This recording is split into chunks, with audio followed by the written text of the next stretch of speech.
সবাইকে স্বাগত জানাচ্ছি। আমি আবু তাহির মুস্তাকিম। বাংলাদেশে জঙ্গিবাদ আছে কি নেই এই প্রশ্নের উত্তর খুঁজতে গেলে মনে হয় আমরা যেন এক অদ্ভুত নাটকের দর্শক, যেখানে প্রত্যেকটি চরিত্র খাপছাড়া আর চরিত্রগুলো আলাদা আলাদা স্ক্রিপ্ট পড়ছে। সে এক অদ্ভুত ধাঁধা। স্বরাষ্ট্রমন্ত্রী সালাউদ্দিন আহমেদ বলছেন বাংলাদেশে কোনো জঙ্গি নেই, বরং ফ্যাসিবাদী শেখ হাসিনার সময় বিরোধী দলগুলোকে দমনের জন্য জঙ্গিবাদের কথা জোরসোরে প্রচার করা হয়েছিল। কিন্তু একটু পরেই প্রধানমন্ত্রীর তথ্য উপদেষ্টা ডাক্তার জাহিদুর রহমান জানালেন দেশে জঙ্গি আছে, তবে আমরা তা শূন্যে নামিয়ে আনব। এটা শুনে স্বাভাবিকভাবেই মনে হয় সরকারের গুরুত্বপূর্ণ লোকেরা পরস্পর বিরোধী কথা বলছেন কেন। সেখানে শেষ না, পুলিশ বাহিনী আলাদা গল্প শোনাচ্ছে।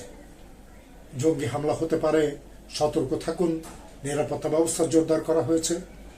কিন্তু র্যাপিড অ্যাকশন ব্যাটালিয়ন র্যাব বলছে এসব কথার কোনো ভিত্তি নেই, অর্থাৎ ভয় পাওয়ার দরকার নেই, তবে সাবধান থাকুন। এর মধ্যে গণমাধ্যম মোরাল প্যানিক তৈরি করছে। একটু ধোঁয়াকে আগুন বানাচ্ছে, আবার কখনো আগুনকে ধোঁয়া বলে চালিয়ে দিচ্ছে। এটা কোনো নতুন ঘটনা নয়। বাংলাদেশে 2002 সাল পরবর্তী সময়ে জঙ্গিবাদ নাটক চালিয়ে গেছে সীমান্তের বাইরের কিছু গণমাধ্যম। বাংলাদেশের কিছু গণমাধ্যম তাদের সাথে সমানে তাল মিলিয়ে গেছে, আর তার সুবিধা নিয়ে ফ্যাসিবাদীরা বিরোধী দলীয়দের গ্রেফতার, অপহরণ, গুম, খুন করে দেশকে গণতন্ত্রহীন করে তুলেছিল। বাংলাদেশে নতুন করে আবার জঙ্গিবাদ নিয়ে পরস্পর বিরোধী বক্তব্যের কারণ কি? কারণ মুসলিম প্রধান বাংলাদেশে জঙ্গিবাদ আছে এ কথাটা আবার প্রমাণ করাটা অনেকের জন্য খুব জরুরি, ভীষণ জরুরি।